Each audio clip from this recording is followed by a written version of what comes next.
ఇడ్లీ ప్లేట్లో ఇలా మురుకులు చేసి చూడండి. చాలా రుచిగా, చాలా టేస్టీగా, చాలా క్రిస్పీగా అయితే ఉంటాయండి.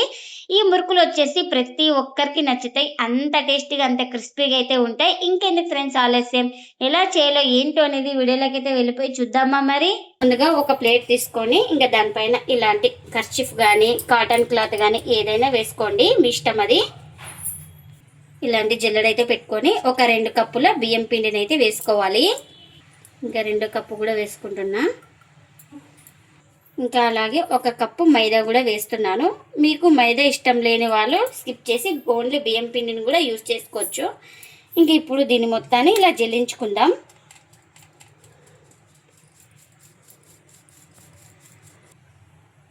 ఇంకా ఇప్పుడు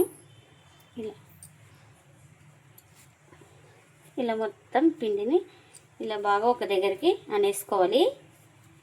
కర్చీఫ్ను ఇలా బాగా దగ్గరికి అనుకున్న తర్వాత ఇలా గంటులాగా కట్టుకోవాలి. ఇక్కడ చూపిస్తున్నాను కదా, ఈ విధంగా ఎక్కడ ఊడిపోకుండా ఇలా గంటులాగా టైట్గా కట్టేసుకోవాలి.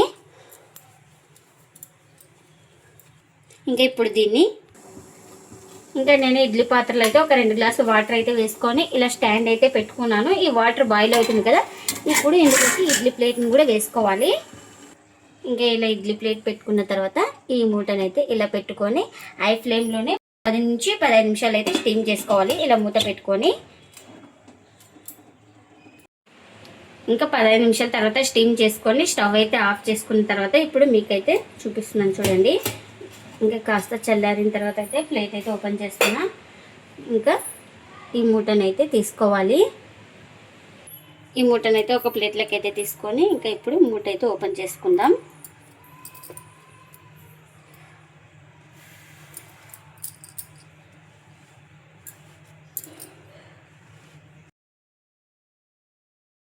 ఇప్పుడు దీన్ని ఒక ప్లేట్లోకి నిదానంగా ఇలా వేసుకోవాలి.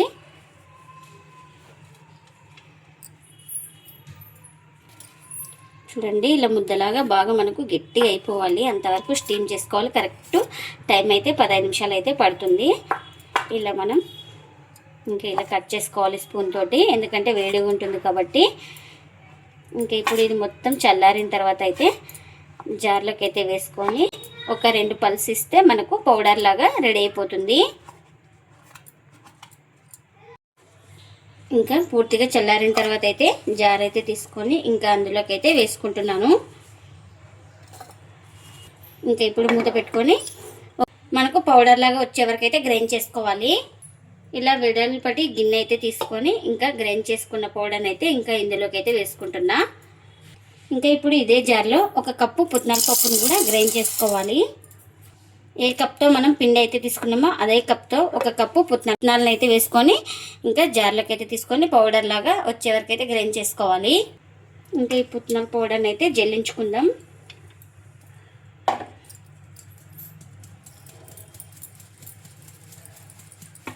ఇంకా ఇలా ఎక్స్ట్రా ఉండేది మనం పారేయాలి. ఇంకా ఇప్పుడు ఇందులోకి బాగా వేడి నూనె వేసుకోవాలి.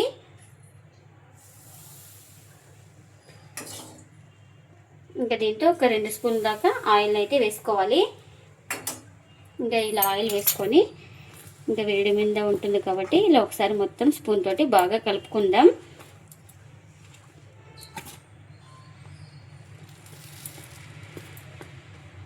ఇంకా కాస్త చల్లారిన తర్వాత ఇలా చేతితోటి కలుపుతున్నాను. మనకు ఇలా ముద్దలాగా చేస్తే ముద్దలాగా రావాలి పిండి అయితే. చూడండి, ఇలా వచ్చే వరకు అయితే మనం కాస్త ఆయిల్ వేసుకుంటూ ఇలా ముద్దలాగా వచ్చే వరకు అయితే పిండిని అయితే కలుపుకోవాలి. ఇప్పుడు ఇందులోకి ఒక చిటికెడు పసుపు, 1 స్పూన్ అంత కారం, రుచికి తగినంత సాల్టు, అలాగే ఒక 2 స్పూన్ల దాకా నువ్వులు కూడా వేసుకోవాలి. ఇంకా నువ్వులు వేయడం వల్ల చాలా టేస్టీగా అయితే ఉంటుంది. 1 స్పూన్ వాము కూడా ఇలా నలుపుకొని వేసుకుంటే ఫ్లేవర్ అయితే బాగుంటుంది, మనకు డైజెషన్ కూడా బాగా పనిచేస్తుంది.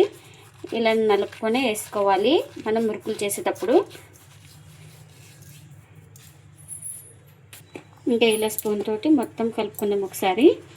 ఇంకా ఇలా మొత్తం కలుపుకున్న తర్వాత మనం ఇందులోకి కాస్త బాగా వేడి నీళ్ళు వేసుకొని పిండి మొత్తాన్ని తడుపుకోవాలి.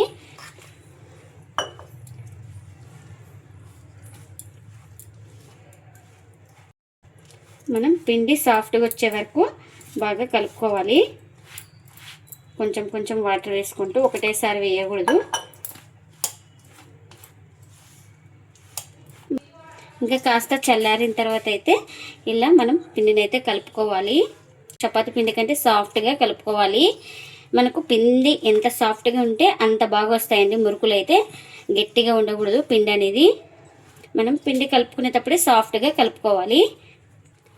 ఇంకా ఈ విధంగా పిండి ముద్దలాగా వచ్చేవరకు అయితే మనం పిండిని అయితే కాస్త వాటర్ వేసుకుంటూ పిండిని అయితే ఇలా సాఫ్ట్గా తడుపుకోవాలి.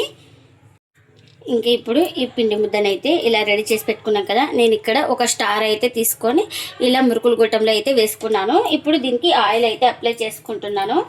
ఇలా ఆయిల్ అప్లై చేసుకోవడం వల్ల మనకు పిండి అనేది అతుక్కోదు మురుకుల గొట్టంకి.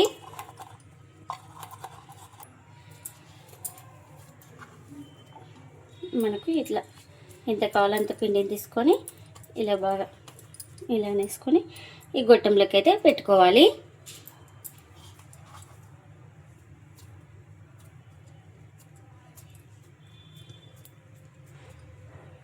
ఇంకా ఇలాంటి ప్లేట్ అయితే తీసుకొని ఇంకా ఈ ప్లేట్లకి అయితే ఇలా ఇక్కడ చూపిస్తున్నాను కదా, ఈ విధంగా మనకు ఏ సైజ్ కావాలో ఇంకా ఆ సైజ్ అయితే ఇలా వేసుకోవాలి.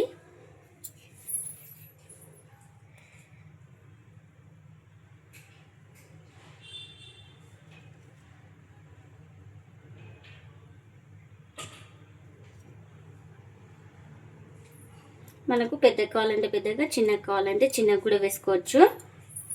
ఇంకా ఈ విధంగా ఎన్ని అయితే అన్ని వేసుకున్నానండి ప్లేట్కి. ఇంకా ఆయిల్ కూడా పెట్టుకున్నాను. ఆయిల్ కూడా హీట్ అయింది.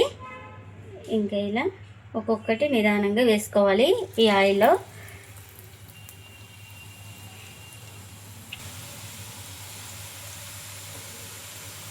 ఇంకా కడాయికి ఎన్ని పడితే అన్ని వేసుకున్నాను.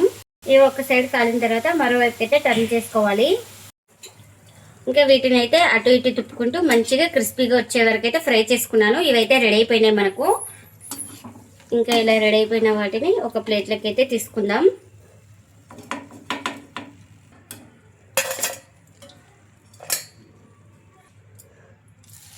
ఇంకా మిగిలిన వాటిని కూడా ఇలానే ఆయిల్లోకి అయితే వేసుకోవాలి. మీరు కావాలంటే డైరెక్ట్ ఆయిల్లో కూడా ఒత్తుకోవచ్చు. ఇంకా కడాయికి ఎన్ని పడితే అన్ని వేసుకోవాలి. ఇంకా వీటిని కూడా అటు ఇటు తిప్పుకుంటూ క్రిస్పీగా వచ్చే వరకు అయితే ఫ్రై చేసుకోవాలి. మనకు ఇవి కూడా అటు ఇటు తిప్పుకుంటూ మంచిగా ఫ్రై చేసుకున్నాను. ఇవి కూడా రెడీ అయిపోయినాయి.